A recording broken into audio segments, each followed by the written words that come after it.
गरीब किसान पर एक तो मौसम की मार और दूसरी तरफ जिम्मेदार उनके हक की सूखा राहत की राशि की बंदरबाट कर ले तो किसानों की सुनने वाला कौन है।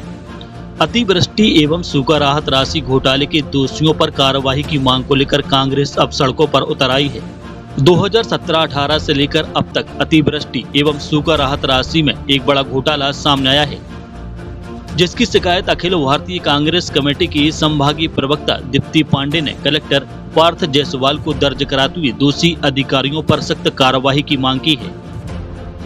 उन्होंने कहा कि विधानसभा पटल पर निरंतर एवं महालेखाकार परीक्षक द्वारा रिपोर्ट रखी जा चुकी है, जिसमें पूरे प्रदेश में आपदाग्रस्त किसानों को मिलने वाली राहत राशि में कपटपूर्ण भुगतान के सबूत सौंपे गए।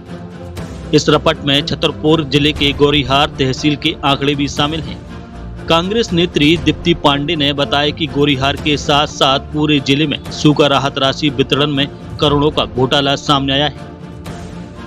उन्होंने कहा कि दुखद तथ्य यह है कि जिला प्रशासन द्वारा दोषियों के खिलाफ अब तक कोई कार्रवाई नहीं की गई, जबकि विभिन्न समाचार पत्रों और मीडिया के माध्यम से भी सूखा राहत राशि में घोटाले की खबरें प्रकाशित की गई, लेकिन अब तक जिला प्रशासन द्वारा दोषियों पर कोई कार्रवाई नहीं किया जाना कई गंभीर सवाल खड़े करता है। राहत इंदौरी साहब की 2 लाइनों से बताऊंगी कि आज क्या मामला है। बहुत प्यारी 2 लाइनें उन्होंने लिखी है कि सूखा राहत खाई उन्होंने और हम पर एहसान हुए। ये छतरपुर जिले का वो भ्रष्टाचार है जिससे आम जनता, आम नागरिक अगर ये समझ लेगा तो उसकी रातों की नींद हराम हो जाएगी। उसको ये वेदना सताती रहेगी कि सूखा राहत आपदा जैसी, सांप के काटने जैसी चीजों के पैसे सरकार से आए और यहाँ के लोग हड़प कर गए। भारतीय जनता पार्टी के शासन में पूरे जिले में ये भ्रष्टाचार है, जिसको विधिवत मैं लेके आई हूँ। पूरे तहसील वाइज, अभी गौरीहार तहसील का है, मैंने यहाँ कलेक्टर साहब को एक आवेदन दिया है, एसटीएल की बैठक चल रही है।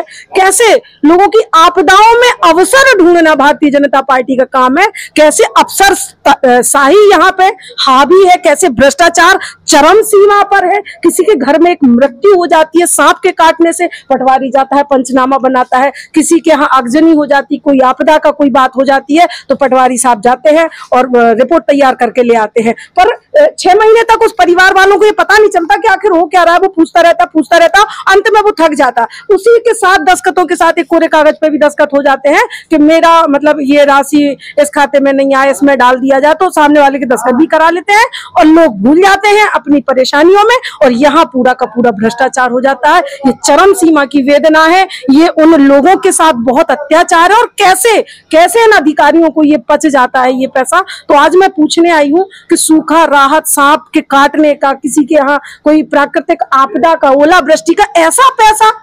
सर्पदंश का पैसा ये लोग खा गए। पूरे जिले में, पूरे प्रदेश में ये भ्रष्टाचार चरम पर है। और सबसे महत्वपूर्ण बात, कैग की रिपोर्ट है। ये कैग मध्य प्रदेश शासन की एक संस्था है और कैग की रिपोर्ट को ये लोग झुठला रहे हैं और कोई कार्रवाई नहीं हो रही है। छतरपुर के भ्रष्टाचार पर लगाम लग कुछ नहीं, बस हे पार्थ अब तो जागो, इतना ही कहना है कि हमें बहुत उम्मीद है हमारे आदरणीय कलेक्टर साहब से। एक गुजारिश है, एक निवेदन है कि वो भ्रष्टाचार की इस चरम सीमा की जड़ों तक जाएं और उन्हें खोद कर बाहर करें, ताकि यहाँ आम जनता सुखी हो सके। शासन से कफन का पैसा ये लोग खा गए। कितनी निंदनीय, गंभीर और सोचनीय बात है। कफन का भी पैसा खा रहे हैं।